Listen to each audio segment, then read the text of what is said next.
thanks for what you do with your podcast and all the rest. You're doing a great job. Hope everybody keeps tuning in. You get a lot of good info, a lot of insights, understandings of how to get strong, how to stay strong, how to use your strength. You do a great job, dude. You make things better than they are in real life, I think. If you don't follow Massenomics, y'all do it. Social media, website, everything. Massenomics.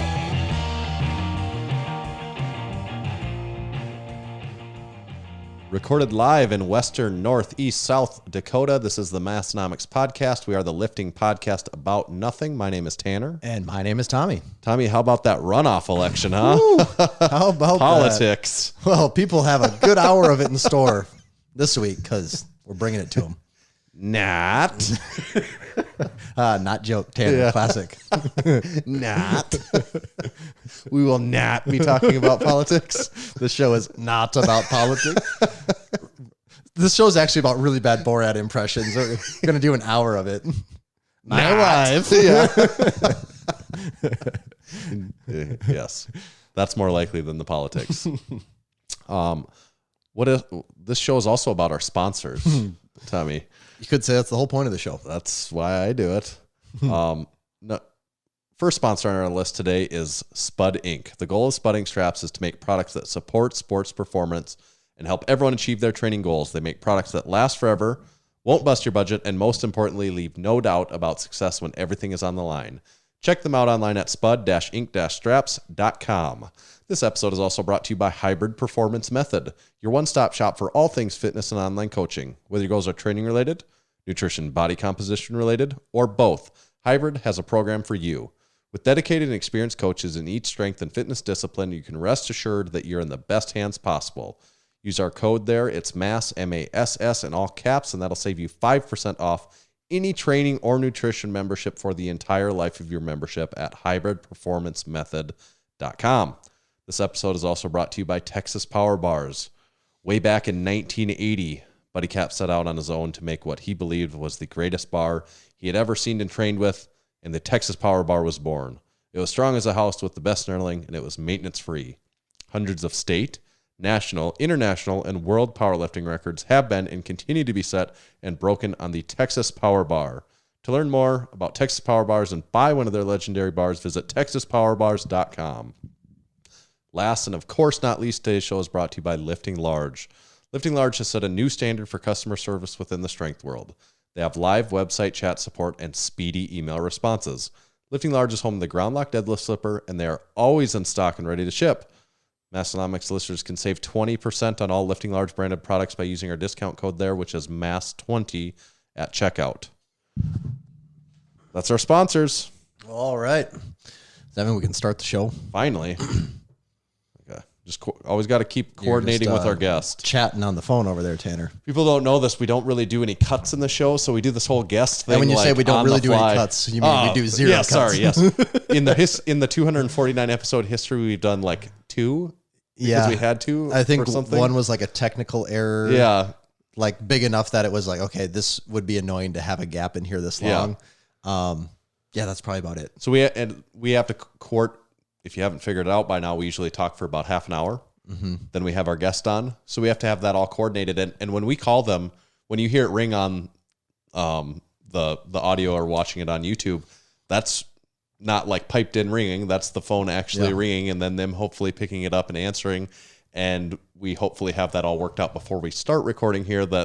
And we're getting really good at sticking to the script for 30 minutes before we call the guest. We do keep it to that pretty well. I wonder if we'll do it today. We're already 4 in. We've already used 4. We got about 26 to 30 left. And we've got good sack segments. We do got a lot. Today. Okay, so we do got a lot to cover. So we should get right to it. Yes. But we are going to work up a thirst during all this, Tanner. Let's just say, we'll say this is a what's in the can. Is it an AHA orange grapefruit? No, not this time. Because I wouldn't be disappointed if I it wouldn't was. either, but it's not. This is a what's in the can, Tanner. Okay. Let's do this. So this is a what's in the can. This is a what's in the can. So I'm, my eyes are open, but I'm not looking here. Ooh. It's got a nice crisp opening. I like to take a sniff first. Mm-hmm. Yeah, there's a smell. I don't know what it is, but it's aromatic for sure. I don't think I would have got this one off a smell. And for anyone that doesn't know what's in the can is, if you can't figure it out by the name alone, we usually sample a beverage. We maybe open a maybe can someone's and- new. Maybe that's always fun to think that it could be someone's first ever episode. Yeah. Statistically, it's someone's first ever episode. Sparkling water for sure. Okay. Tastes like the lemon lime to me. Are you ready for it? Some version of lemon lime. Are you ready for it? At least one of those two ingredients has to be in the name of this. So yes, It is lemon. Oh, okay. Just lemon. Okay, Tanner. just lemon. I'm actually going to double check because I'm pretty sure I looked at Yeah. Yes, it is just lemon. It is, in fact, just lemon. Okay. And it's refreshing. See, they throw you off guard, but they get so and it's a LaCroix. And it's a LaCroix. They get so fancy with the flavoring sometimes. It's like, oh, it's just coming at me with one flavor. This to me is a for sure 4. Let me try. I put lemon at a for sure 4 out of 5 JD Power and Associates awards. I would probably agree just because it is very, like, I could slam this and be Oh, like, yeah, yeah. give me another. Yeah. Let's go for round 2. It's delicious. It is hard for me to tell that this is just lemon and not lemon lime, though. Yeah, that there's not an extra I would like flavor to in put lemon next to lemon lime. And there. But I was be like, nah, okay. it's lemon cucumber, Tanner. He'd be like, the cucumber. Always hanging around. The honey cucumber got me. Yeah. Good sparkling water, though. Yeah, it is a classic. So, Tanner, we do have a lot to cover today. And I'm just looking.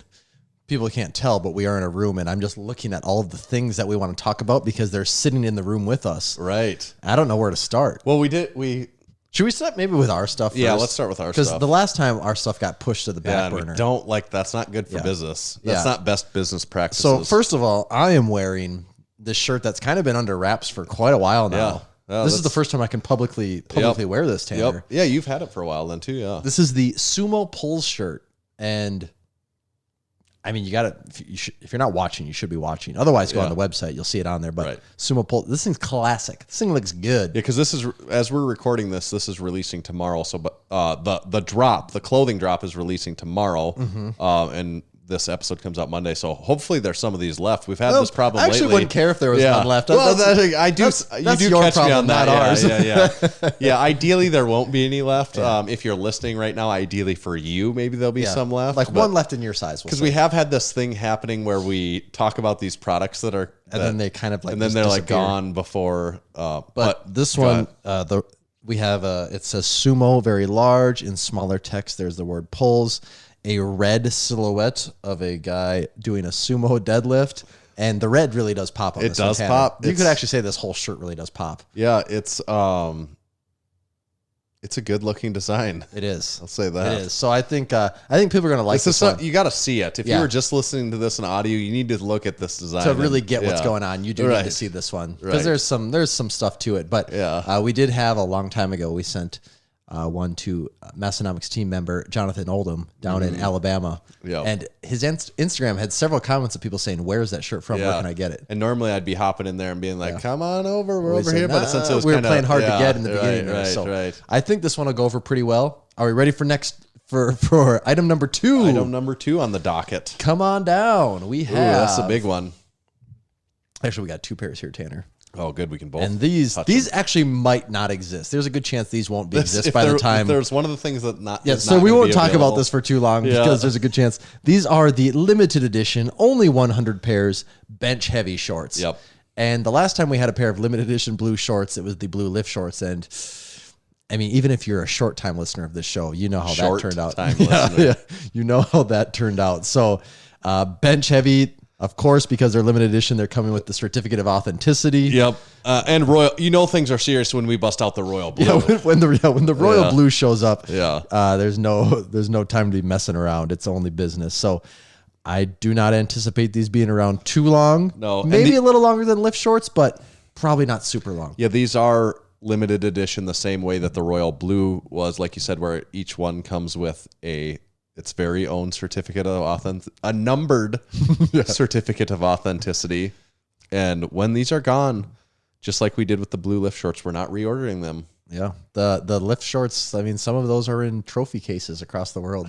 Literally, they are. Some are unworn on display cases with their certificates of authenticity. Yeah, that's how you know it's a keeper. These came out cool though. Yeah, they so look great. it's our bench heavy logo, obviously. Next on the list, we have this amazing, and I don't use this, I'm not using that word lightly. I'm not just throwing it around, but this amazing Massenomics heavy lager silly pint. And this is at 22 ounce? 22 ouncer. Yeah, 22 ounce. Yep. Now this cup, Tanner, in my house, when you brought this over last week, and I said, wow, this is really cool. Yep. My wife thought it was even cooler than I did because she has had this for like the last week. She like won't let me take it. Like this has become like her cup, which is kind of a weird thing to have, but it's just that cool of a cup. Like, and it fits perfectly in your garbage can. yeah. Because it is disposable. It's great in that just throwaway Yes, culture, throwaway of culture. the world we live in today. The 22 ounce thing is pretty sweet. You know, It is. It's a large piece. Yeah. So the other silly pints we've had in the past are true pints. They're 16 ounce, which is good for serving a good purpose, and they're a little bit cheaper. Obviously, this one's a little more expensive, but the 22 ounce is a nice size. And the blue tie-dye really, really does pop, Tanner. That, if there was a word to describe the appearance of that, it's pop, right? That is the word. Yeah. What else do we have on the list? We have restocks, major restocks, yeah. lift shorts.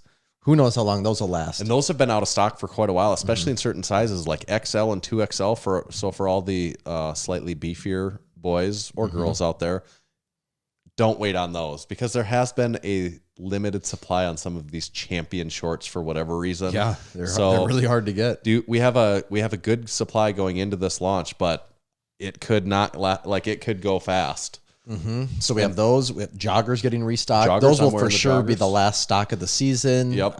We don't restock joggers in the summertime. So Yep. or even the spring. So once those ones are gone, they're gone until maybe Black Friday. We don't even know if that's a for sure. So if you're interested in those at all, you're going to want to get on those. And anything else? That's debatable. Oh, yeah, you're right. Okay. That probably is is everything. Yeah. Right. Yep, that probably is all of it. Okay, so Yeah. get on that if you guys haven't. Yeah, Tonto, jump on it. Name that song. I don't know what that song's actually called.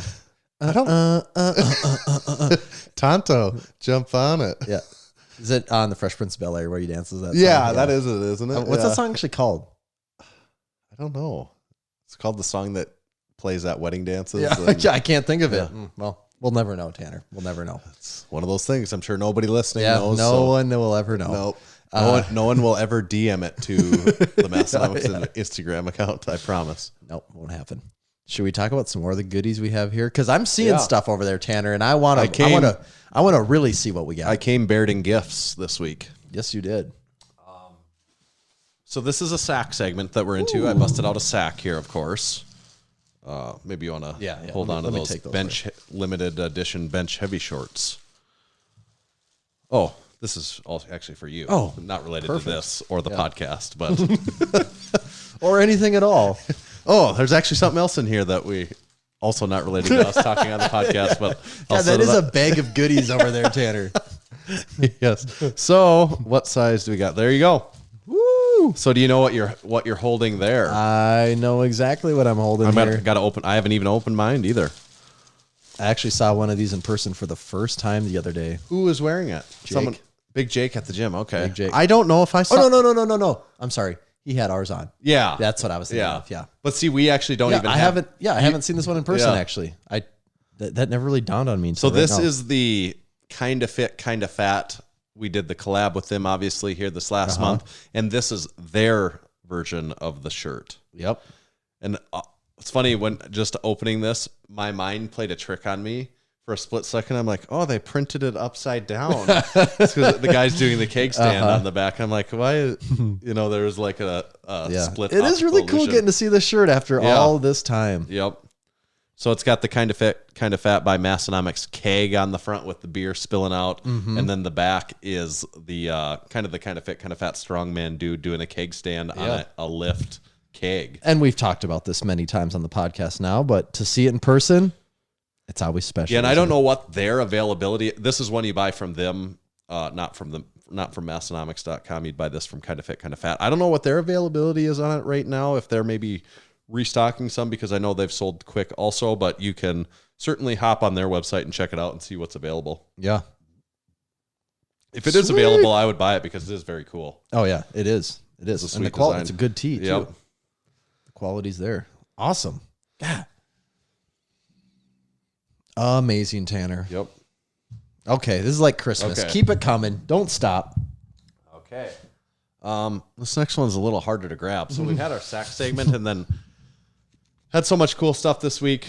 I had to mix a sack segment with a box segment. So this is what's in the box. And when Tanner's bringing a box, you know it's a party. Oh, bringing my mic down. This could potentially be the heaviest sack segment that we've ever had. It could be a PR sack segment. I don't know. I would think it would be, unless someone can remember a podcast that we don't, but it seems to me like it would be a heaviest. And he's reaching. He is reaching. You need to get out of your chair to get that. Ooh, that looks nice.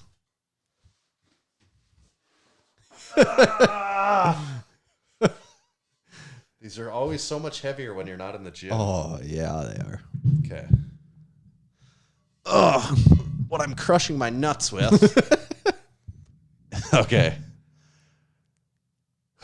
Wow. Pretty tired now. Okay. This is a 45-pound plate is why I was struggling so bad. I was trying to just remain seated in my chair and pick this up off the ground.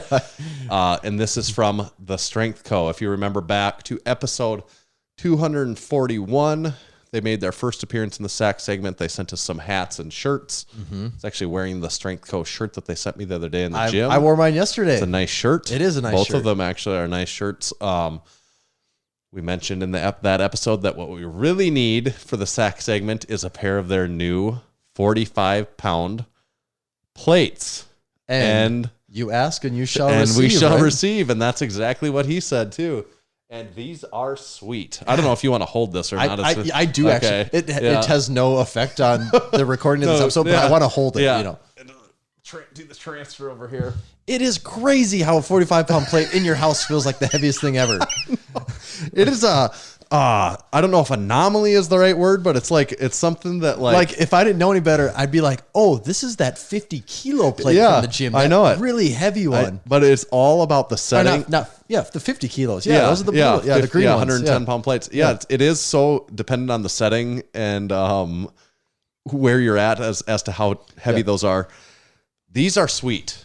Yeah, here I'm kind of look at the way the light's reflecting off them in the screen there, Tanner. Yeah. So I think that's really cool. I'm probably going to bastardize some of this, and the reason it's okay to bastardize a little bit this when I describe what's going on here is because what we're going to do is we're going to have Grant from the Strength Co. on as a guest soon, not this episode. Well, he doesn't know this yet, but we've decided he's going to be. So he will, and we'll get actually like fine detail on the process and how these work.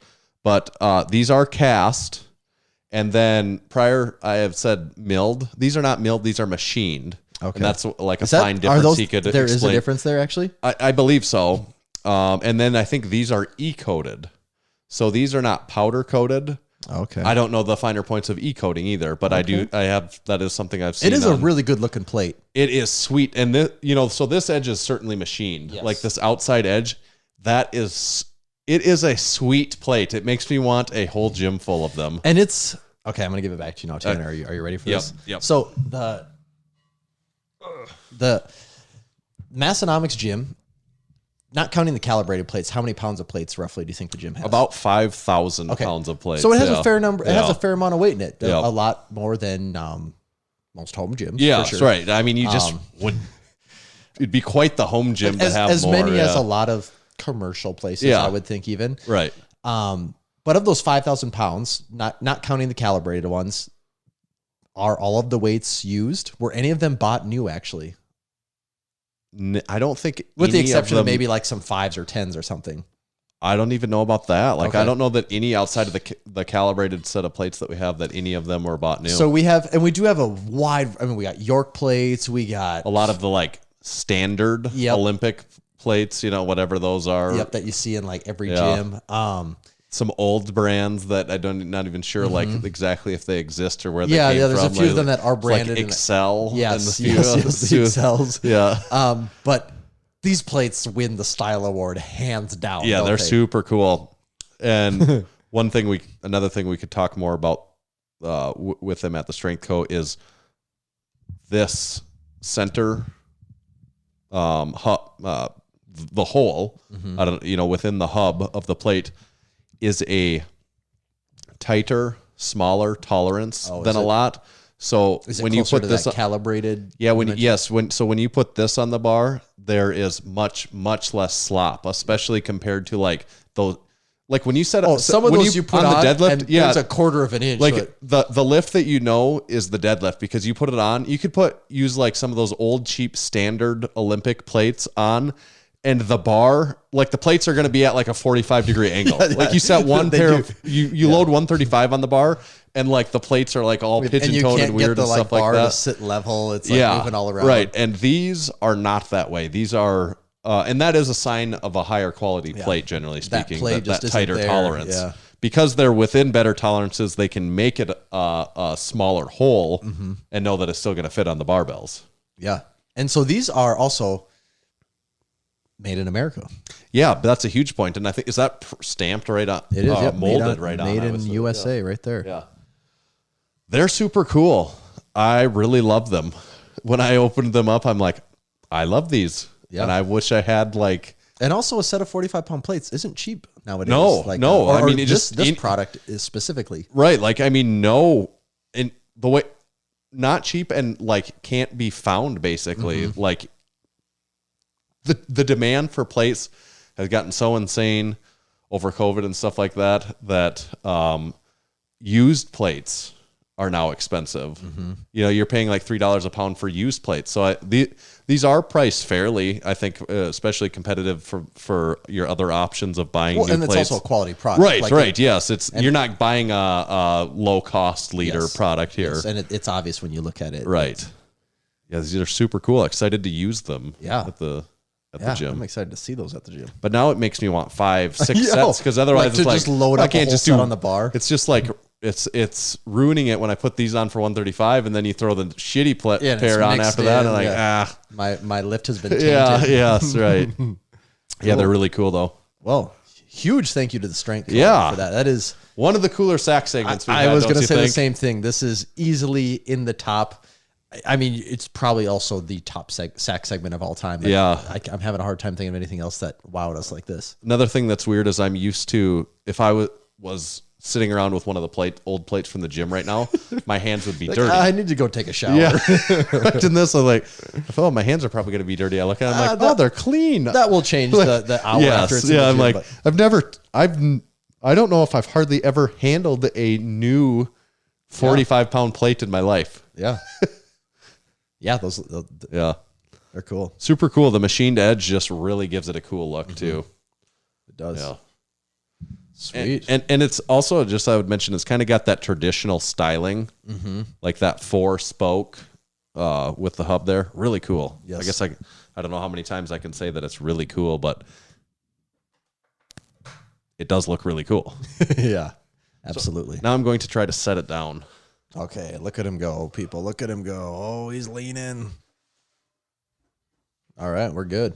Makes a great footrest for the episode and rest of the episode Ooh, too. Look at you, king of the castle over there, Tanner. All right, we got a few minutes still. We've been knocking things off our list here. Oh, I think I landed last week's episode. I think it was last week's episode. Teaser. I had to give my review of World's Strongest Man that I had seen on TV. So, have you seen? Did you see any of it at No, all? I want to. It's just a problem. I never. What is it on? Still on like that CBS Sports or no, something? it was like on. that? Okay. I'm pretty sure it was ESPN. It was on Oh, ESPN. Yeah, it was on ESPN this year. Yeah. Well, it might have been ESPN too. I don't Okay. know. You bring up ESPN the Ocho. you bring up the channel guide and you just Yeah. you see World's Strongest Man. You click on it. I'm pretty sure it was ESPN though.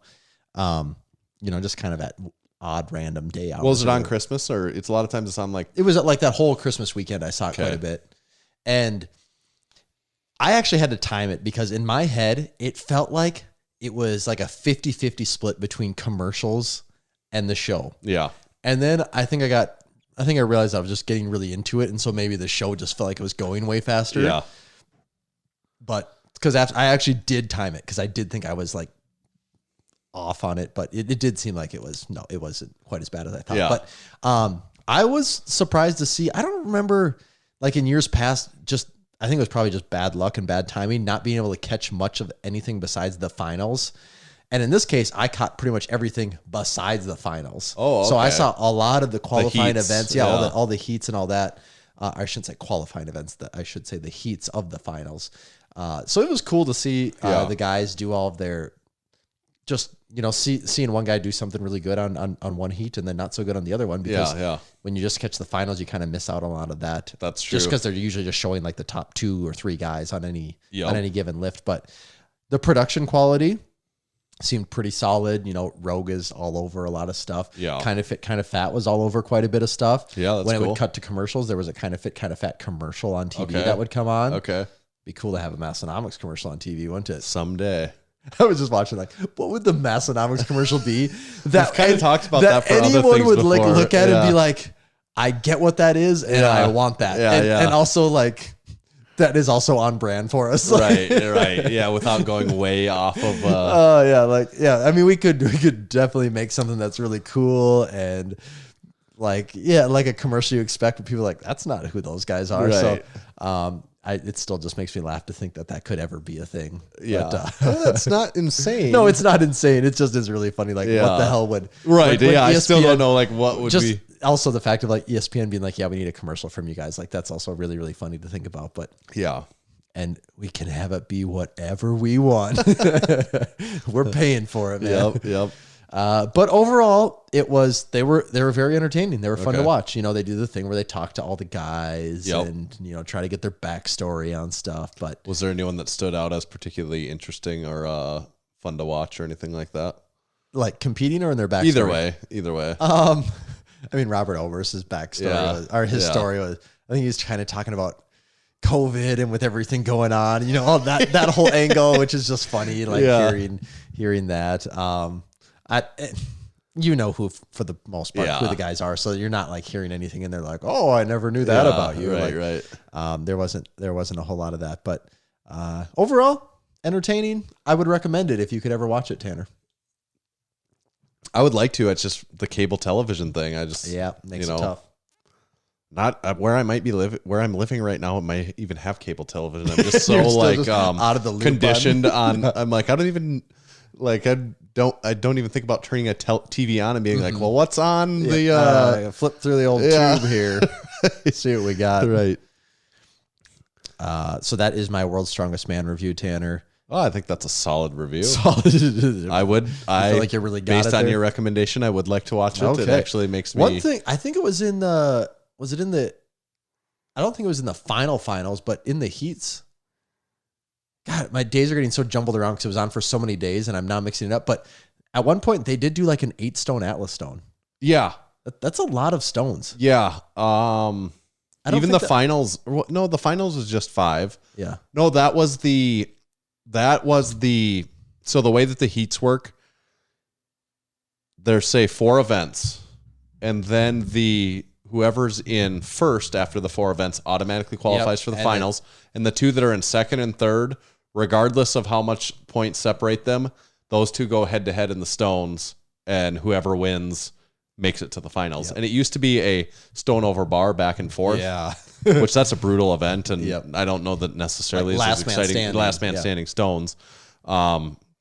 This year they switched that to the 8-stone thing, but it still is an interesting concept because you could have someone way ahead of someone else, like in second place by 10 points over the third place guy, but then it is and the third place guy could be Tom Stoltman. Yep. And you're like, well, damn it. Shouldn't have came to this thing. Right. So it does kind of suck for those people that may have a commanding lead in second, but then you have to go head to head stones on someone that's a great stone lifter. But I mean, that's just the way they've done it. So it's not new in the last few years, but I do like the 8-stone thing is cooler than last man standing stone over bar. I agree. One other quick thing, a follow-up, Tanner, that I don't think we hinted at this, but you and me talked about it. There was a video making the rounds on social media quite a bit, like 2 weeks ago, of a guy squatting with 2 pairs of knee sleeves on. Right. And it's just such an odd thing to do, right? Isn't it? And was it knee sleeves or knee wraps underneath? I don't know. I heard both. And to me in the video, it looked like knee sleeves, but I did hear someone say it was knee wraps underneath, but because he was kind of like doing like the Frankenstein walk even up to the bar a little bit. Yeah. And this is in a knee sleeve division. So it's like, and it wasn't like a guy going for a 1,000-pound squat world record. It was like, I don't know, it was like a 500-pound squat or something, like not bad, but like, man, you're cheating for that. Yeah, Like that's exactly what I thought too. It's Yeah. kind of what was the goal here? I don't. Yeah. It was also kind of crazy how the ref like called it out too. and Yeah, he's noticed. like I bet the ref had been. My thought was like someone had tipped the hinted at ref it. off. Like someone was like, "Yeah, this guy, something fishy's going on. Check this guy's knee sleeves." You know? Yeah. because it was almost like the ref was just waiting. Like, let's get this lift over because then I got you, bitch. You Yeah. know? Yeah, that's kind of what it looked like. Yeah. But just hilarious, almost humiliating how the guy had to stand there in front of everyone and pull them down. It's like the guy in his head is like, oh, maybe these won't be there. Like, do I run now? Yeah, it's like, what are my options here? Like, could I just be like, sorry, no, I'm not pulling them down. You're just you know? like standing there in a singlet, so exposed to the world. Could you imagine how insanely like the blood to the face, insanely embarrassed you'd be at that point in time? Like, Yeah, just caught as red-handed as it gets. yeah, not a spot you want to be. No, So just don't wear multiple don't do plies that. of things on your knees. Don't when you- cheat in when you go to a powerlifting. meet. Don't cheat to beat like. Don't cheat to beat someone else like by a little bit that nobody actually Yeah. cares about. And Yeah, don't do that. yeah, Are we ready for some ads, Tanner? yeah. I thought we'd never get here. Here we go. The Massenomics podcast is brought to you by SPUD Inc. and the Safety Squat Bar Strap. The Safety Squat Bar Strap is the perfect strap to keep in your gym bag if you don't want to fork out the cash for a safety squat bar or your gym doesn't have one. The Safety Squat Strap is simple to use and just attaches to nearly any bar you own. Buffalo, Duffalo, Rhino, Camebird, or even a classic straight bar. And don't worry, the Safety Squat Bar doesn't make squatting any easier than a normal safety squat bar. It will still fry your mid and upper back, but it is much easier on the shoulders than that nasty old straight bar. You can even put your forearms or elbows in the straps and squat with no hands if you want. Check out the Safety Squat Bar Strap. A lot of S's there, Tanner. They do At that. SPUDInkstraps.com. And I should actually say spud-ink-straps.com. I don't want people to be confused with the actual address is. Yeah. Someone's sitting at the computer right now typing it in and be like, SPUDInkstraps.com. Yeah, that's that's not going to cut it. That's a porn site. Today's show is also brought to you by Lifting Large. Attention all strength athletes. Lifting Large is announcing the return of their Get Sponsored Like a Pro contest. 3 lucky female and 3 lucky male athletes will each receive gift certificates totaling $750 to spend on the Lifting Large websites. Tanner, you know what I'm thinking. $750 on Lifting Large? That could buy a lot of Ground lock deadlift Ground lock slippers. You deadlift took the slippers, words out of yeah. my mouth. In addition, each winner will also receive Lifting Large gear and lots of other goodies. The contest is open to any strength athlete anywhere in the world, and the sponsorship term will be February 1st through December 31st, 2021. The winners will be chosen on January 31st, and the entry deadline is January 13th, which means by the time you're listening to this, yeah. you need to get on it because time's ticking. Yeah, so when you're hearing this, if you're listening to it about the beginning of the week, you've just got a couple days left to get signed up. But do get signed up. Yeah, do it. Lifting Large will determine the 6 winners of this contest based on the entries received and the entrants' devotion to strength sports, their desire to excel, and promote their respective sport. The winners will not be judged solely on your strength or level of success, but that might be part of the equation a little bit. Right. The winners will be also determined on their ability and willingness to represent Lifting Large for the year 2021.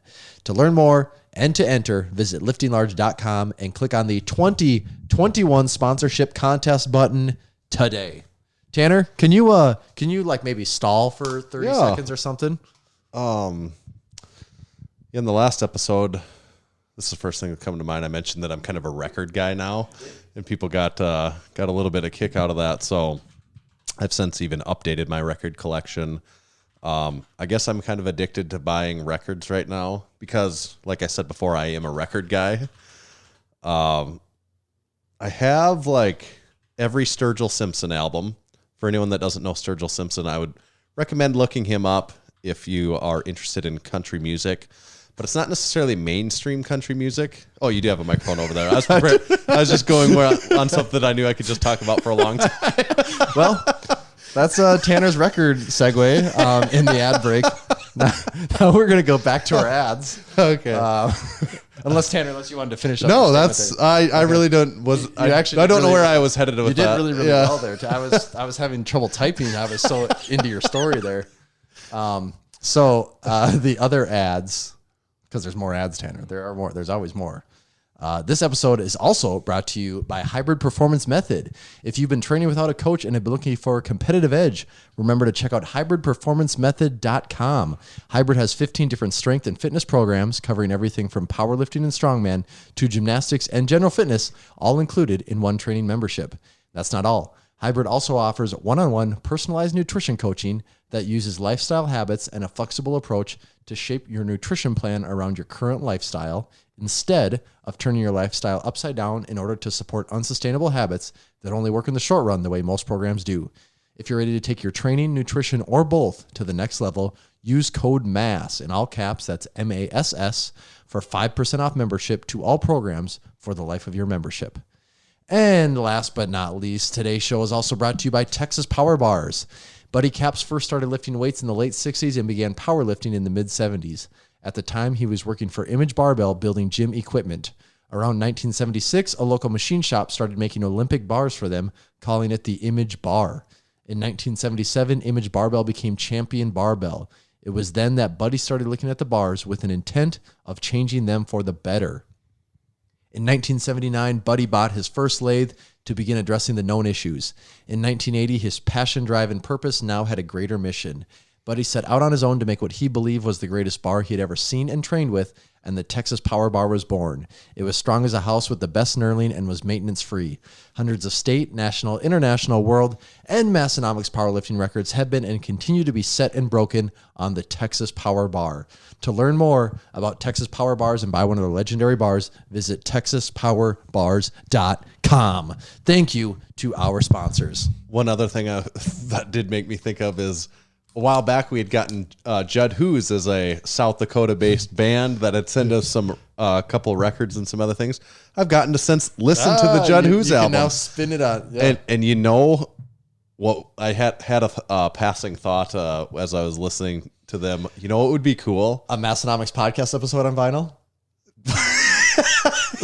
That's not what you're thinking? That would be right. That would be cool. Totally useless. Ridiculous. Cool, but that I do like that actually fits in well with vinyl. Tanner, come on, that would be really cool. That would be cool. I don't know how. It probably couldn't even be a full episode. Like if We'd have to there's probably about can you go much longer than like? I would say it's like usually about 5 songs a side of a per side, an LP, So there's about 10 songs. Well, but a lot of times they do side A, B, C, and D. It's a two record album. Yeah. So then in that case you could fit. Well, if we knew we were going to record it for vinyl, we could make it fit the format. Right. True. That's a good point.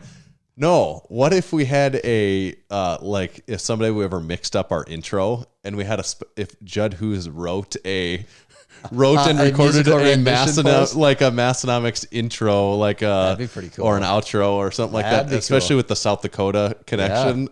You know, and because a few of the guys are fan, they're into fans. Massenomics, so they get it. They could have. I could picture like a lift shorts something thrown in there. A couple things like that. That would be funny. That would be really cool. We might have to work on that. Tanner. Yeah, we might have to work on that.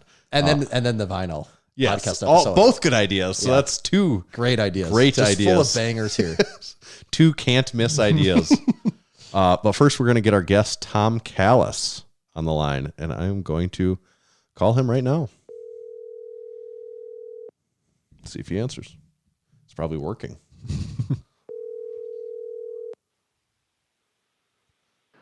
Hello? Big Tom, can you hear us this time? Yeah, Okay. loud and clear. All right, good. Did you hear us the last time? Negative. Oh, okay. Screaming at you. Okay. Yeah, we were doing the same. Okay. All right, now you are live on the Massenomics podcast from Tanner and with Tanner and Tommy streaming live from Western Northeast South Dakota. Oh, that's my favorite part of South Dakota, North Dakota. It's in the top 5 places to go in South Dakota, that's for sure. That's my number 1 if I ever make it that way, which I probably never will. We're gonna, now that Finn has that camper, we're gonna petition for you guys to load it up someday with you and him and Tank and anyone and everyone else that you can throw in there from Illinois and head over this way. That's a good idea. We could bring Cam. Yes, there you go. Have him walk around barefoot, get that South Dakota sand underneath his toes, Yeah. Yes. No, we have been meaning to have you on the podcast for a while, but then we figured after you called us out on it, we really had to do it. Yeah, I did that intentionally. I said, watch this. A week later, I'll be on. Bam. Done. Yeah, we better get him on. Funny how that works. Yeah. Yeah, No. well, now this way I can see if you guys are listening to us. Oh, I don't miss an episode. I that's a good point, actually. So the Let's Get Stupid podcast, how long have you guys been at it now? We just crossed the year mark, so we had like 50. We do usually, like, I think same like you guys. We shoot for one episode a week. Yep. And then if we have like an event going on or whatever, we'll do 2 in a week. But yeah, about a year. So we did our 57th episode last night.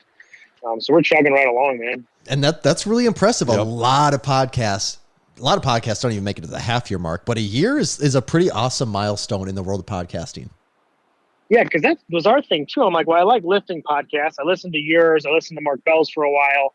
And then I'm like, you'd see some pop up and it'd be like, oh, he had one in October and then December and then March. I'm like, where the fuck is the consistency? Yeah, there is right. none. Yeah, that doesn't work in the so- long. People don't stay tuned into something when they're randomly one pops up every other month. You know, it doesn't really work.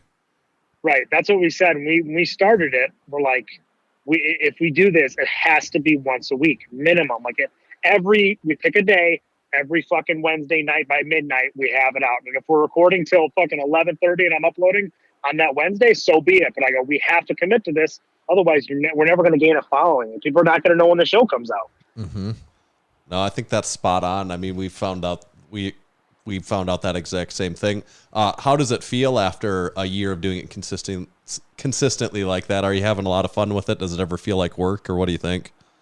No, dude, me and Finn hanging out has never worked, you know, drinking, shooting the shit. Half the time we fucking talk for like an hour before the podcast starts, and I go, motherfucker, we should have put our headphones on. Like, we fucking missed like a great hour of content. So the only issue we ran into is obviously with COVID. Like, we went from I built a schedule, had guests line up, and then all of a sudden, you know, it kind of got all shut down because we like trying to do the in-person guests because it's right. One, it's funner because we can either travel or people come to us. Absolutely. And then, so a lot of times it's like me and Finn, and I'm like, man, I hope we have something to talk about.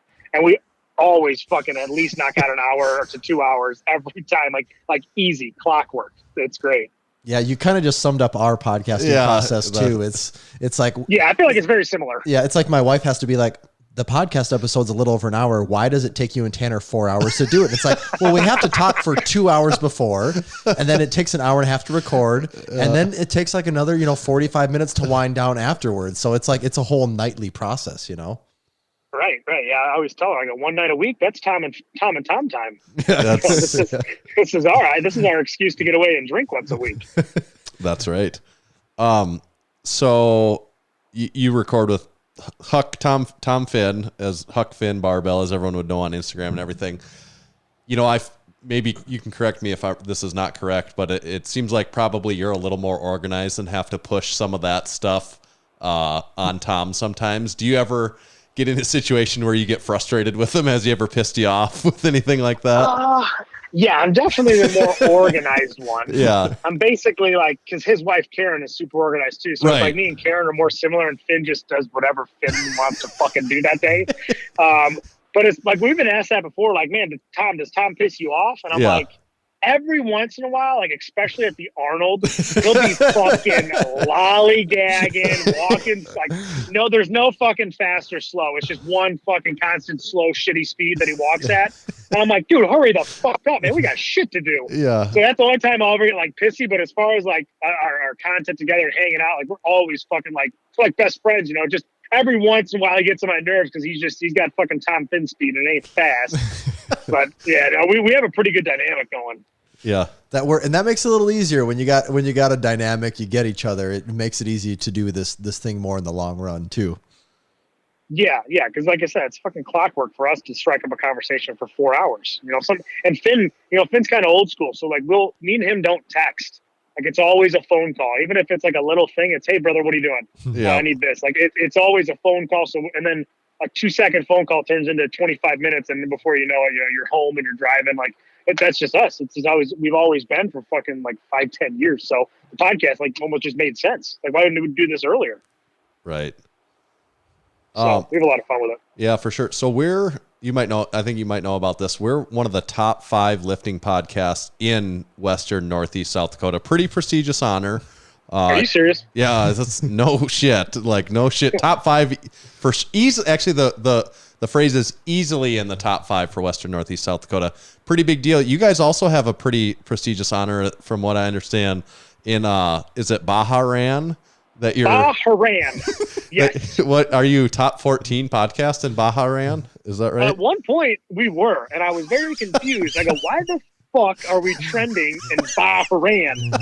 And then my buddy, he was an Air Force guy, and he reached out to me. He goes, hey, there's like a naval or Air Force base there. He goes, I think a lot of the guys that are Americans are over there fighting whatever. He goes, they listen. I go, oh, fuck yeah, that makes it even better. I mean, like, I was so happy that all those guys out in Bahrain are listening to us. Yeah. Yeah, we were pretty excited about that. We try to, because usually, I don't know about you guys, but they'll, like, the stat company will, like, email us. So they'll, like, pull up, like, 56 in Bahrain this week. I'm like, oh, okay, keep pumping them out. Yeah. Yeah. Okay, we got something to shoot for now, Tanner. Yeah. We're good luck. We want to. Our end goal is to beat you guys in Bahrain. You son of a bitch. How long have you guys been doing it for? What's this? Years, This is episode 249. So that's almost 5 years. Yeah. Holy shit! You guys are veterans. Yeah, we have not missed a week, and we've had one new episode a week for 249 weeks. You're actually just one off of making 250, which Son of a bitch. Probably should have saved you for one more here. Yeah, I should have blew you guys off. Yeah. That's what she said. Whoa. I like this guy. Big Office fan. Yes. So, Tom, I noticed this week on Instagram, you had a photo. It looks like you're just like in some random kitchen and you're with Zac Efron. What's the story behind that? So, well, that was my kitchen where I grew up with. I grew up in that house. And it was weird. Like, the movie didn't do too good. It was called, At Any Price. It was with Dennis Quaid and Zac Efron. And I do not remember that one at all. Yeah, nobody. I didn't even watch it. So I was partly in it because they like in the background of one of the scenes we were in, and they were like, "Hey, we're filming the scene in a cornfield," and we're like, "Can we stage some of the vehicles and all the equipment at your place, and we'll pay you?" My parents were like, "Yeah, whatever." We had like a 5-acre farm, so we're like, my parents were like, "Yeah, I don't care." And they're like, "Hey, do you mind if one of our actors stays with you?" And they wouldn't really tell us like who. So we thought it was maybe, and actually the backup, Zac Efron's backup was there, and he was fucking cool as shit. He was fucking drinking beer with us, chewing tobacco.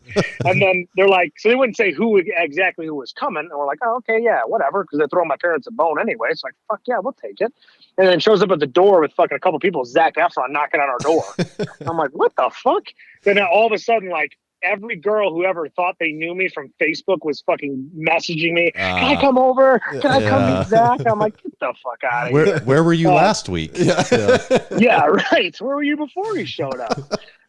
So he actually stayed at our house for like the whole day, like between sets and stuff like that. So he just hung out with us. And he's actually a great guy. We watched Girls Gone Wild together. Real nice guy. just guy stuff, Yeah, and so I don't know what's more interesting about that photo that you shared, whether it's Zac Efron in your kitchen or you without a beard. Yeah, that is a rare sighting. I have not had a beard for, fuck man, it's been probably every once in a while. I don't know if you remember at the Arnold, I'd shave it for that Hulk Hogan mustache. Oh yeah, we interviewed you and oh yeah, Tom, yeah, we got a good interview with that, I think. Yeah, we were screaming and drunk. Probably real good content. But yeah, usually, like, besides I would do that once a fucking year, I would never shave. And then even after that, I'd just trim it down. But I've not had a beard for fucking 10 years. So I don't know. But one time I trimmed it, and my daughter was like 6 months at the time. Yeah, scared. And it terrified her. Oh yeah, dude. Yeah. I go, I ain't never doing this again. And then I just haven't done anything since. Yeah. Can't go changing her whole world like that. Yeah, no, I just got to keep this going. And now that I started that kind of like some apparel and stuff, I'm like, well, now I can't ever shave. Yeah, I started a brand. we both got a couple of those shirts over here. That's a good, cool looking look. Yeah. And what's the tagline? Is it working class lifter? Yeah, it was always kind of my thing was working class lifter, working class barbell, kind of play on just like I just felt like there wasn't a big enough like I don't know, not name or something, but for like the working class lifters, and that was just as simple as I came up with. So no working class lifter, and me and Dan Bell would always say that too, because Dan Bell was just a drunk mechanic. You know what I mean? He grew up 2 hours south of me in the middle of nowhere. Yep. So we always kind of ran with it, and then I'm like, oh, I'm gonna throw that in a logo, and my tattoo artist was nice enough to make me a nice logo and print all that, help me get that shit all set up to print. So just ran with it. But now I can't shave. And now it's hanging in the Massenomics gym. Yeah, we got the banner hanging up on the gym now and everything. It does look cool though. I like that. That's a cool. And I like the working class lifter. But that is the thing. You do work a pretty. I mean, you work long hours at times too, and you still manage to get your lifting in and all that. Yeah, and that's what I kind of pride myself on. And plus, I'm just getting off the job site right now. Yep. It's 9 o'clock. I almost couldn't do the podcast. And and you made it work to podcast with us still. Yep. I said, I don't care who's out of power. I have to do the Massenomics podcast. All of Chicago is down. I'm just walking around with headphones in, talking. All of Chicago is down. Back on. Yeah, but we can't let Western, Northeast, South Dakota down. So priorities. Yes, that's right. Yeah, but yeah, I just kind of like to push like the working class, and like my whole thing was always, you could work a full job, have kids, and you could still like, to motivate people, you can still fucking train. You can do it. I can do it. I'm an idiot. I do it. It's not hard. You just don't sleep. Well, and it's true with lifting. We're the same way, and even like say your podcast and your training for others that you do and all that stuff. It's just like us. We both have full-time jobs, but it just all depends on what your priorities are. People will like to say that they don't have time for stuff, but it is more a fact of like, yeah, you do. It's just do you want to prioritize it or not? Is it a priority or not? Yeah. And I've always said that too. Like, I don't have time for it. No, you do. Everybody's got time for it. Look at my favorite thing is looking at those stats on your phone. Oh, like an iPhone says, it can be depressing. You had 10 hours of fucking whatever screen time.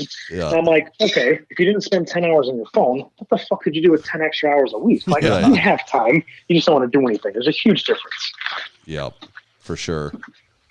Yeah. So I've always kind of just prided myself on that. And then the fact of it, and I just try to push it. But some people get like pissy.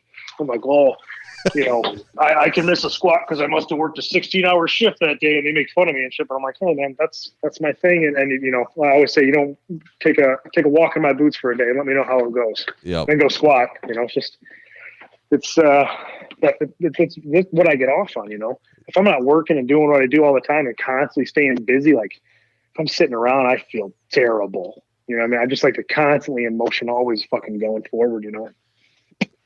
And we've talked about that too. It's just it's easier to stay productive. Yeah, to keep the momentum going. Like once it stops, it's like, oh, now what? Yeah, exactly. The ball's rolling. Don't fucking stop it. Yeah. Yep. That's we're the same mentality over here. Yeah, we agree with that for sure. So the other thing then is Smart Strength Official. You do that with Jacob Ross, and I see now Cowboy Cam is in on the team with that. How long have you had that going? So Jacob and I started that in probably March. Because we were always kind of not complaining to each other, but we're always like, man, people always hit us up for training, but we didn't really want to do the Excel spreadsheets. There's a really good way to do it. We always kind of had the same problem, and then we just started training together. And we're like, oh, we both have the same problem. And he's like, well, there's a popular now. It's more popular. There's an app called True Coach, where it's like a lot more hands-on approach to coaching, a lot easier to program. Videos, you can message your coach anytime. I'm like, why don't we just start a fucking training business? I go, well, you're pretty smart. I feel like I'm pretty smart. Like, let's put something together. So we did. And then we thought like, okay, COVID, gyms are shut down and they don't have jobs. Yeah. People are going to want to pay for training right now. Yeah. I'm like, dude, I don't know if this is like, maybe we should wait and just build up, I don't know, fucking workouts and maybe just, try to think of other stuff to do with the business before we release it. And then we're like, you know what? people's got garage gyms. People work remotely. They're kind of just starting to work on that stuff in like March and April. So we're like, fuck it, let's just go see what we can get. And then it took off like a lot better than we expected, which made us happy. Now it's like, that's a lot of fucking work. Like I'm up every fucking day for 3 hours before I go to my normal job. And then I'm up for another 2 hours every night, another 10 hours on the weekend programming and talking to clients. And I'm like, holy shit, this is really, it's almost a little bit too much at times, which is kind of why we started bringing on Cam, just as another aid to another coach, because I was always said, like, keep throwing it at me, keep throwing another client, another custom program, whatever. And then I'm like, you get to so many clients, which is a good problem to have, that are you really getting personal? Do you have a personal relationship with a client? If you have 200 clients to yourself, like, it's just not going to happen. Yep. So I'm like, okay, we have to split some things up and hire a new guy. And so we brought in Cam, who's pretty knowledgeable. He may look like a barefoot buffoon, but he's actually really, really sharp, really smart. And then Jacob, he's a fucking professional athlete trainer. He trained hundreds of NFL players, Olympic athletes. His I think most famous one's Luol Bang. So I'm like, yeah, dude, us three together. I'm like, let's just keep this ball rolling. And we've had a lot of fun doing it. And it's taken off pretty well. Is it true that you just have 3 spots remaining and you need to swipe up from the link in your bio? I love that, dude. Only 2 more clients. You're the third one. Fuck off. Yeah. How much money you have? It's like bullshit. You're not turning those people down. Like you're not. Nobody's buying that. It's like I just want to, please. Yeah. Yeah, but I mean, maybe it's a selling point, because I've seen like quite a few bigger name coaches do it, and I'm like, maybe there is 2 spots left. Because I'm like, there's a million fucking spots left. If we have too many clients, we'll hire another coach. We got people in the corner waiting. It's like, oh man, I don't know about this. Business 101, artificial scarcity, right? Right. Yep, that's right. I better hurry up. Swipe up now. Yeah, that's right. Yeah, that's hilarious. Is it true that you kind of got some insider knowledge on this, so you can probably shine better light, but did Huck Finn kind of steal our idea for silicone pint cups? Yeah, he did. I saw that. I was telling him about that last night. I go, Massenomics got this same cup, and pretty sure they had it first, buddy. That's right. Actually, what happened, he texted me. We had these cups for quite some time. I don't know, maybe we had them out for a year, 6 months. I can't remember exactly how long we had them before him, but then he texted and said, hey, those silicone cups you guys have look really cool. I want to maybe make those too. Is that all right with you guys? And we're like, sure, fine. We'll give you our blessing. Yeah, you can go ahead and make those too. And I think that's, if I remember right, that's how. History. Yeah, that's how it all played out. Are you serious? Is that how it happened? He did not mention that. Damn it! I don't know. I don't trust you, South Dakotans. Maybe there's a few details. There's something like that. Well, how's that South Dakota cut T-shirt going?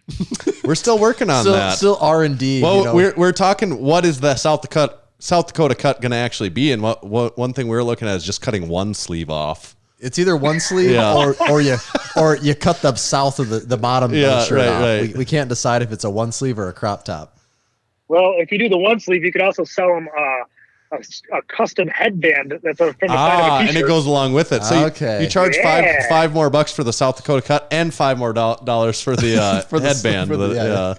Right. Go ahead and quit those day jobs, boys. You got a new business. That's the perfect plan. Yeah. Oh, Finn was onto something over there, wasn't he? Yeah, see, smarter than he looks. No, we've met Karen and talked to her though too, so we know what the brains of the operation is over there. Yeah, so. That company would not be nothing. Finn would fuck that whole thing up without her, 100%. Yeah.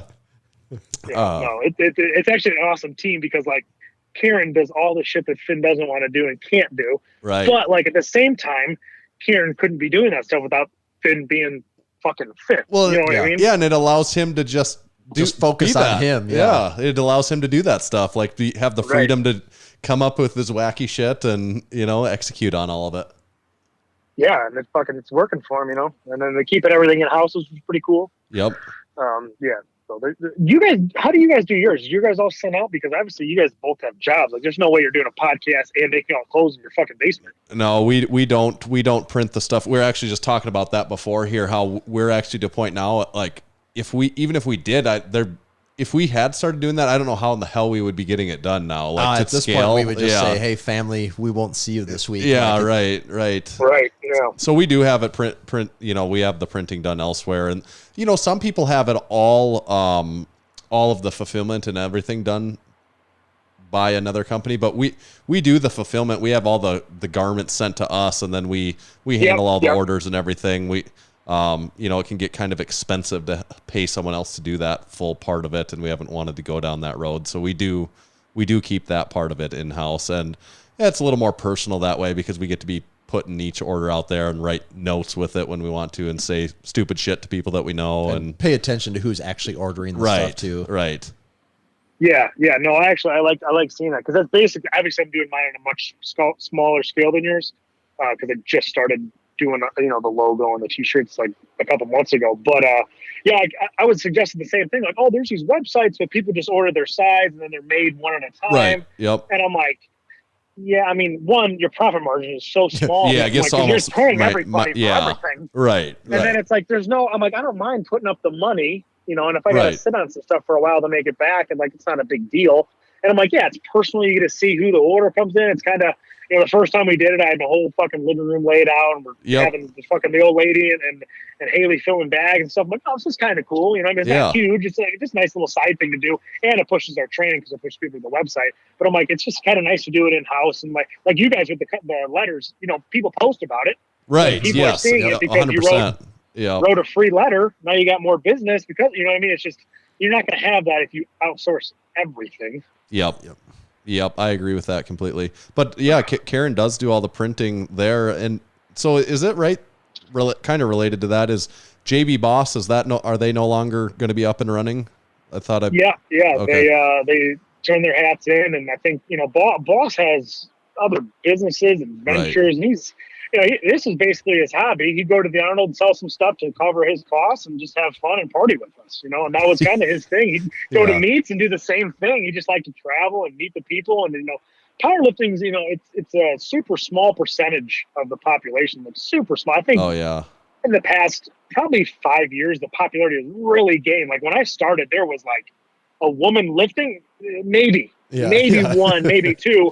Now you have a whole day of women lifters at meets, or just as many guys as women, and the women are fucking, you know, I can name off the Steffi Cohen, Hunter Henderson, like these fucking freaks out of nowhere. And you're like, holy shit, like that wasn't 5 years ago, 10 years ago, especially when I started. I'm like, that was never there. Mm-hmm. So Boss is, you know, he got behind all that, and then we're able to come to the meets and see how the people watch kind of the sport evolve and grow. And then I don't know if because of COVID maybe, and maybe he couldn't travel as much. He's like, well, this is why I did it, to travel. And now he's like, can't do it. So calling it quits. But it sounds like Finn's going to be doing some JB Boss special shirts every once in a while. So I think the name will still live on for sure. Yeah. That's cool that he's keeping it around a little bit like that. Yeah, because he's going to have all the screens and stuff, and Karen can fucking, you know, just swipe the ink and it's done. So everything's already based. That's the easiest part, I believe, of the whole process. So yeah, it'd be cool that Finn will still be, you know, and Finn and Boss were fucking, you know, Boss is the one that got Finn started doing the own shirts. Mm-hmm. So it's kind of cool to kind of see it come full circle, you know? Yep, for sure. Right on. How about you, lifting wise? Are you going to be competing in the hybrid deal down in Miami? Is that your plan? Well, I'm gonna try. Lately, things not going so well. I had like 6 small pops in my right quad about 4 weeks ago when I was squatting out of the hole. Like I just came out and I just heard like a fucking little ripple and went up my leg. I'm like, oh, this ain't fucking good. So I'm like, well, whatever. Maybe, you know, my thing was it was 6 small. It wasn't 1 big. So this is good. It's a good thing. You know what I mean? It's not a 1 large tear. So I'm like, well, maybe it's just a bunch of small stuff. And within a week, I was able to squat the bar again. Okay. Then I was able to squat mid 3s again. Okay. A couple weeks later, then I had another pop in my leg 2 weeks ago. I'm like, what the fuck, man? Then I rehabbed it. Luckily, Jacob's like a fucking whiz at rehabbing. So he's been rehabbing me, got me back up. Now I'm back into the 4s, low 4s.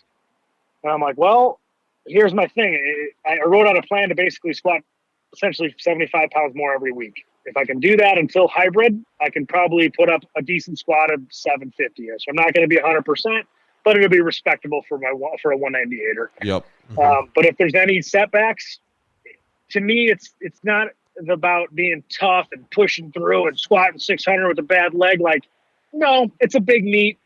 I'm going to go there. I'm not going to be even close to my best. And if that's the case, why would I take that spot from another good lifter? So if it does come down to that and things aren't really, if I'm not even 90%, I'm probably going to pull out and just coach Cam and Dan Bell there. And then let another lifter would be on pro day would take my spot, give my fee to them, let them fucking compete. And I'll just hang out and help with all the lifters. I just don't think it's worth it to me. And plus if I really got to push myself to the extreme and I tear something again, okay, start all over. That gets a little old. Yeah, it is the thing of living to lift another day. It's a better approach in the long run.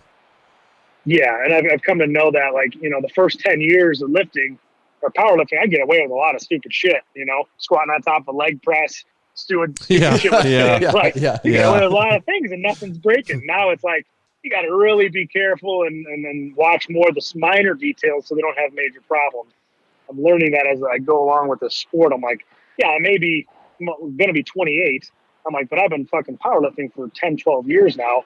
I'm like, I really got to pay attention to the little shit so I can get back to, 100% again. Yeah. Talking about that squatting on top of the leg press. What was your favorite kind of crazy video that you ever got involved in? That one was definitely most popular, and it was tough. But to me, our toughest video, which didn't get a lot of credit because I think we fucked up and we released it on Valentine's Day, and then maybe people weren't on their phones, so the timing was bad. And there's a lot of weird shit with Instagram that you just can't, that you can just get screwed on and that you're not expecting.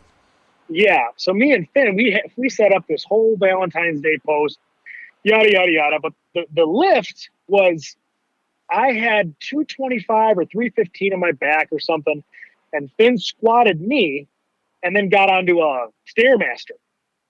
So he was doing the Stairmaster with, I was, 200 pounds with another 200-300 on top of me while this thing's moving and I was squeezing him so tight. And that's up in the air, Yeah. And we're fucking, I don't know, the barbell's at least probably 12 feet off the ground. Right. So at that point, and then I'm squeezing him so tight when we had one or two takes and he was literally dizzy at the end of it, almost falling over because I was trying to fucking stay tight because if I got loose, we're fucked. If he got loose, we're fucked. So we were just pushing through.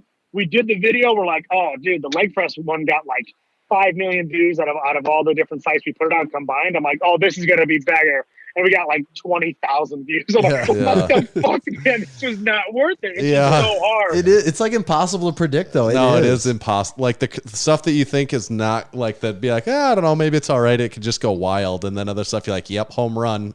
And then nothing. Yeah. That's how it was when we started. A lot of them were just it was just hitting home runs for us. Yeah. And then sometimes this isn't that great. And then they do awesome. And then vice versa. You put a lot of time into it, they're shitty. And then I think about 3 years ago, Instagram's algorithms changed, and me and Finn would go from getting 500,000 views on shit and gaining the followers and all the bullshit on Instagram to 20,000, 50,000, maybe 100. We're like, how did the following doesn't change? It keeps going up or stays the same. How are our views getting cut by a tenth? Yeah, this doesn't make any sense to us. And then ever since then and then we both keep getting injured, so we probably don't do as much stupid shit. But I'm like, God, I'd like to do the stupid shit again if it would fucking pay off a little bit. Right. Yeah.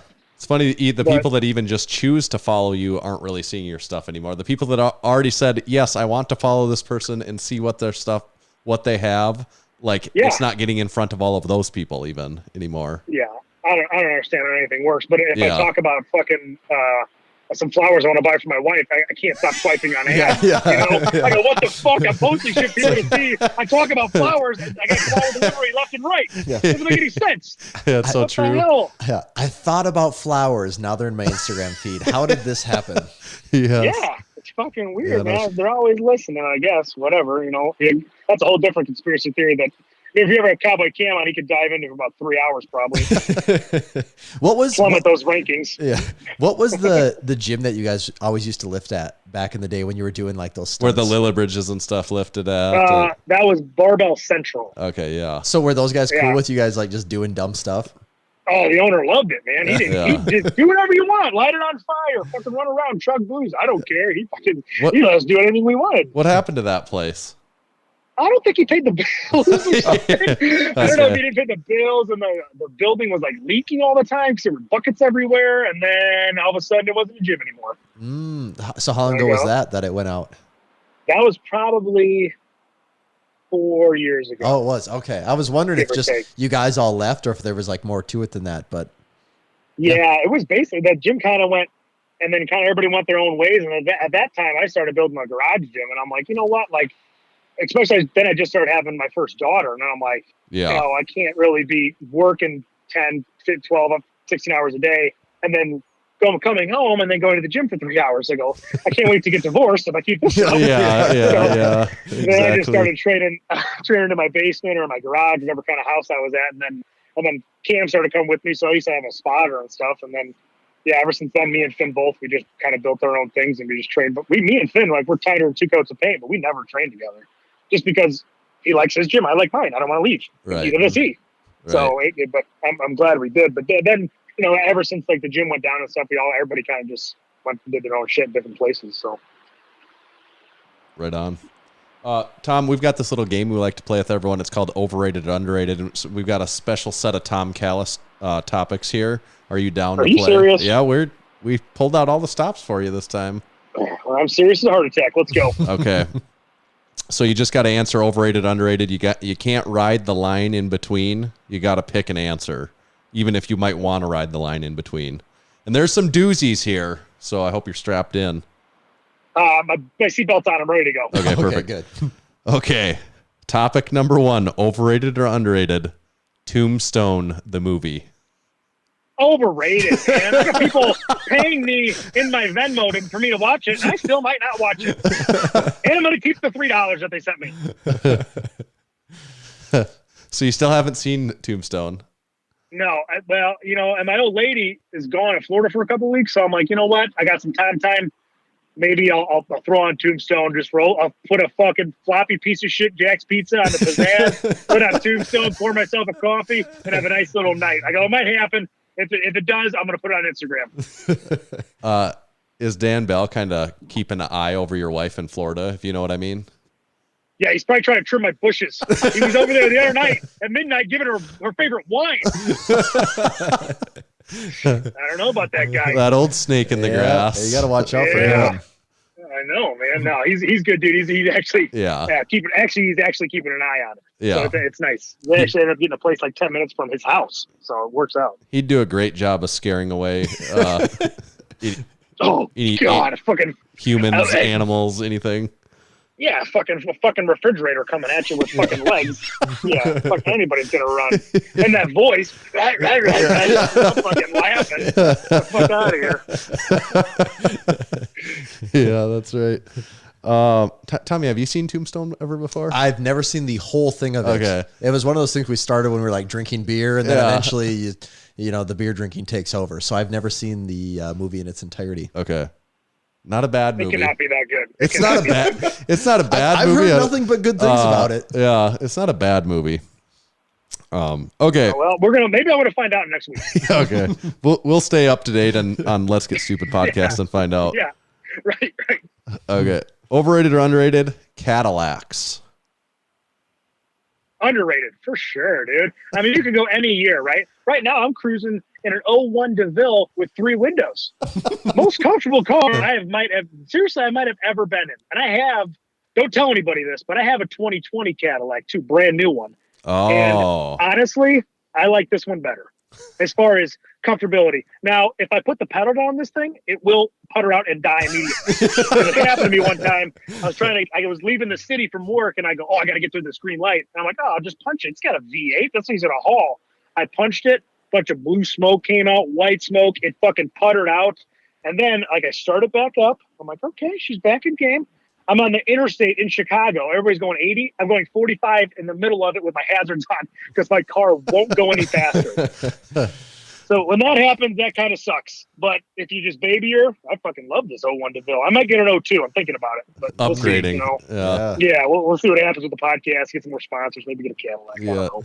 Is the 2020, is it a SUV or? No, it's the CT4. Okay. It's like a sports car or whatever. I don't know. I Okay. barely drive it. I think my wife drives it all, like more than I do, for sure. I don't know, whatever she drives, she likes it. I don't know. Yeah. You know, women and fancy cars and purses. Yeah, all they have a bullshit. thing for I'm it. over here with an old wallet and a fucking 3-window car. You don't see me Yep. complaining. I've always been a bit of a Buick guy myself. Give me a nice mid 2000s Buick LeSabre and you can Oh, drive yeah, for dude. miles.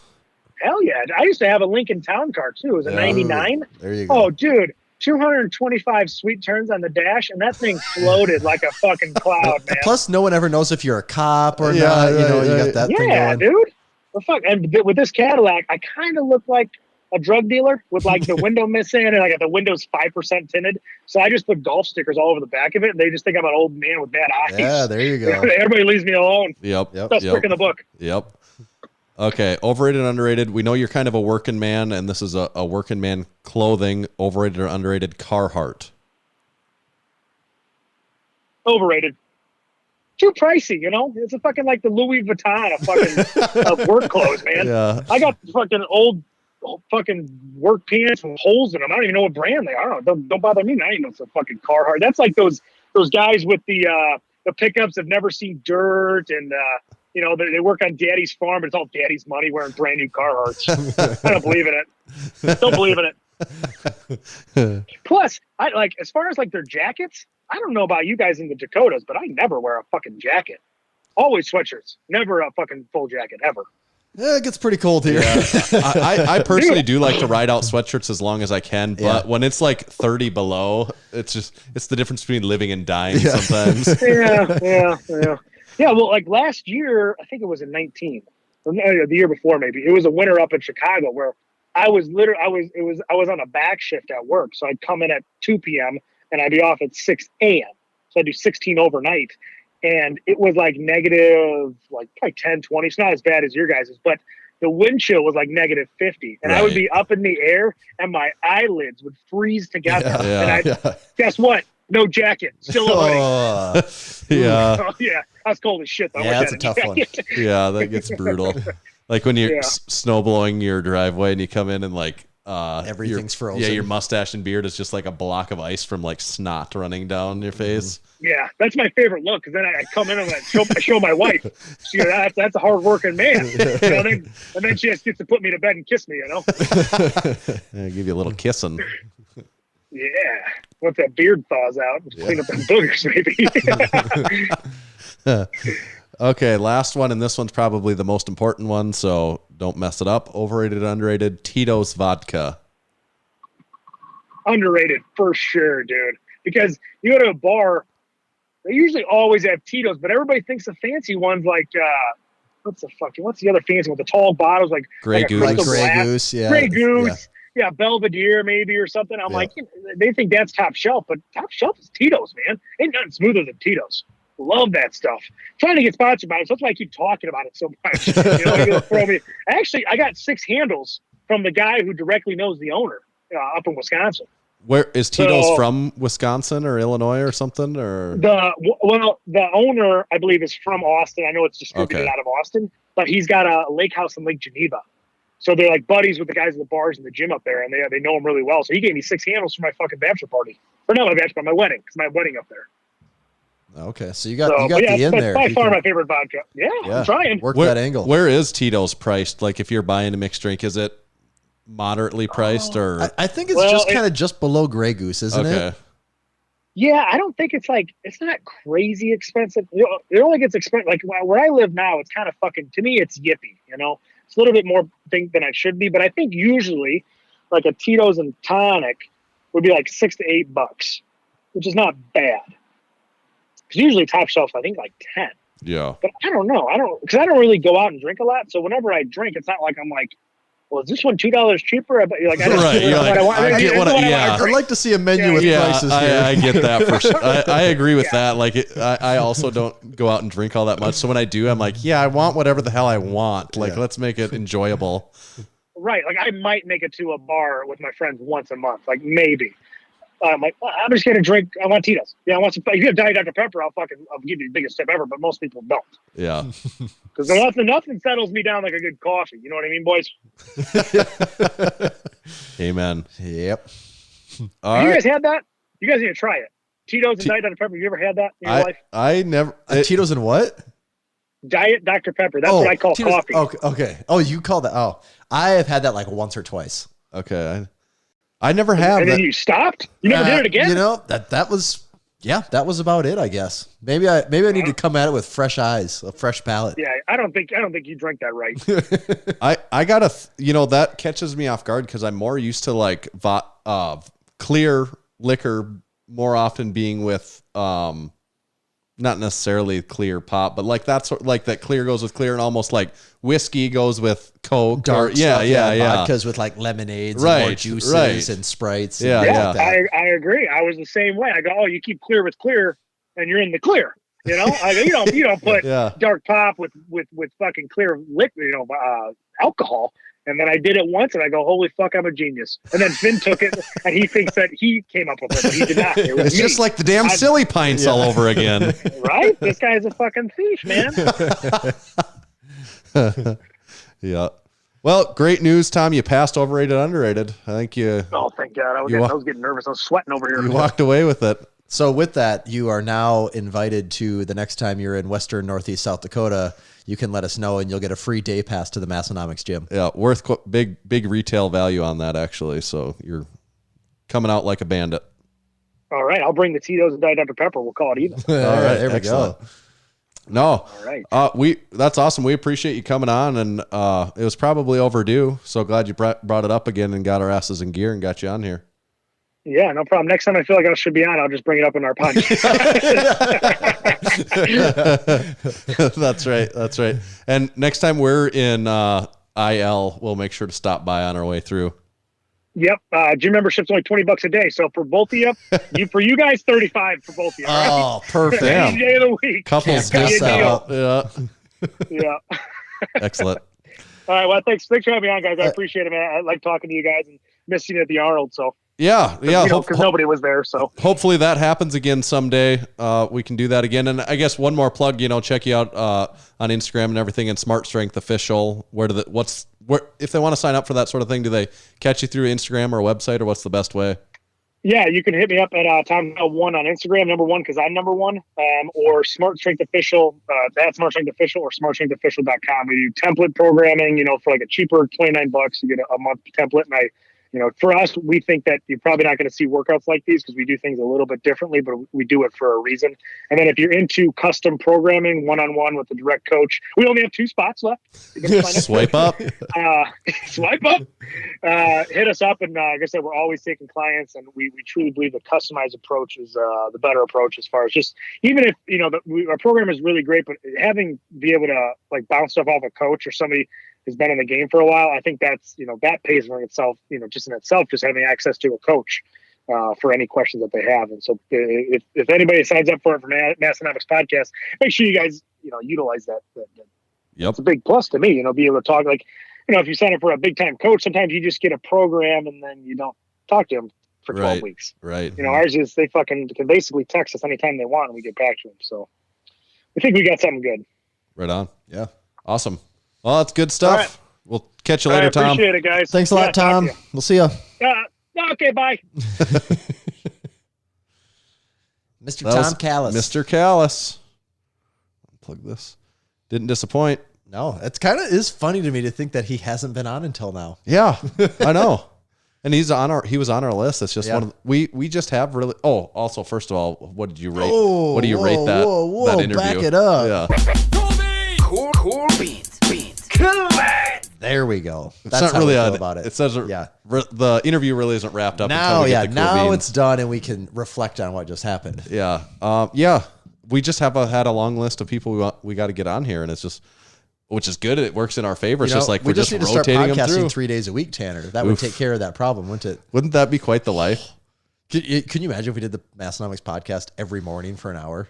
It's think if it made enough money where that was worth it, how that would be like, oh, that'd be pretty fun if like it made so much money that it's like, yeah, this is our best use of time is to just do this every day and get this put out. The best use of our time is to just talk for an hour every day. Oh God, yeah. Prep for an hour, talk for an hour, spend 2 hours getting it ready, get it out there, and I could do it. Yeah, we could come up with the content to fill that hour someday. Oh yeah, I mean, it seems crazy to think that you could for that much, but we could. I mean, what are we coming up with here? We figured it out, you know. Yeah. Oh, that reminded me of something funny that I didn't catch it on the local radio. I know you don't listen to the local radio at all either. I think I know what you're going to say here. Go ahead. Maybe you know. Is it what Ross said about podcasting? Yeah. Okay. Yeah. That's who it. Yeah. Ross from the gym brought it up. Yeah. What was it that Aberdeen is kind of becoming a hotbed for podcasting? Is that generally what he said to you? That's basically what I took from it. Yeah. I thought that was funny. He said, whoa, not Aberdeen, Western, Northeast, South Yeah, Dakota. like, first of all, like, get your geographical regions correct here. People need to know where we're talking about. And not sure if that's factually an accurate statement either, but I'm like, I don't know. Ours is mildly successful for the niche that we're involved in. Yeah. Yeah. So stay tuned for more more Western Northeast podcast success. Hopefully don't get bumped out of the top 5. Oh man, that would, if we were off those chart lists, if we got kicked out of those charts, we'd be in trouble. That would be depressing. Mm-hmm. Yeah, we kind of have hung our hat on that for quite some time now. Been our calling card. Right. Is there we talked about all the new stuff that people need to buy. That was probably the most important thing. Yeah, the most important thing is that they check on that right now, because who knows how long this could be around. So don't wait. As far as the podcast goes, tell a friend if you enjoy listening. If this is your first time, if you listen, that is a good point, Tanner. Yeah, tell a friend about the podcast. We'd love to see the numbers continue to grow. The numbers of the podcast, just to give you a peek behind the curtain, do continually grow. They do. It's like almost always generally going up, but we're just greedy and we just want to see them go up faster. Yeah, and the YouTube's seen some fairly decent growth with the new setup compared to some of the older videos. So that's nice to know that it looks like people are appreciating, or at least paying off engaging in with some it. way. At least that more people are watching it. They didn't go down, so that's right. That's a good step. Yeah, but we would like to see it more. So if you know buddies that are into this sort of thing, you could turn them onto it or share it. So one of the funny things that people have been doing is sharing the show notes, which those are great. I love those. Yeah, like people have been taking a screenshot and putting their summary in an Instagram story. We do like just a couple lines, and it's usually something that catches me. Like some of it takes shots at us even, and I think that's funny. It's like, we are dumb. Yep. So keep doing that. And then if you really like us, you could sign up to become a supporting member of the podcast, of course. And you can do that at Massenomics.com/join. There's the 4 different levels. Let me get this right. The apple pie level, the LaCroix level, the lift shorts level, and then the lift platinum club level. And of course you can mix and match those any way that you want to, or double up or triple up any of them that you want. You could literally give us like $100 a month to be a supporting member. I mean, I would not discourage it. And give us $2,000 a month if you wanted to. Yeah, I wouldn't discourage any of those things. You could just even do that for 1 month, and then that'd be fine. Your one-time gift. Is that about it? I think that's about it. Okay. Oh, leave us a review would be the one other thing. We're hot and heavy on the road to 300. I think as of today, we're at 284. We're 16 out from 300. Wow. We better get our butt in gear here, Tanner. We got planning to do that. That's right. Yes, we do. Yes, we do. Okay. Where do they find you at then, Tom? You can find me at Tomahawk_D. You can find me at Tanner_Baird, but much more importantly, make sure to follow us at Massenomics. See ya.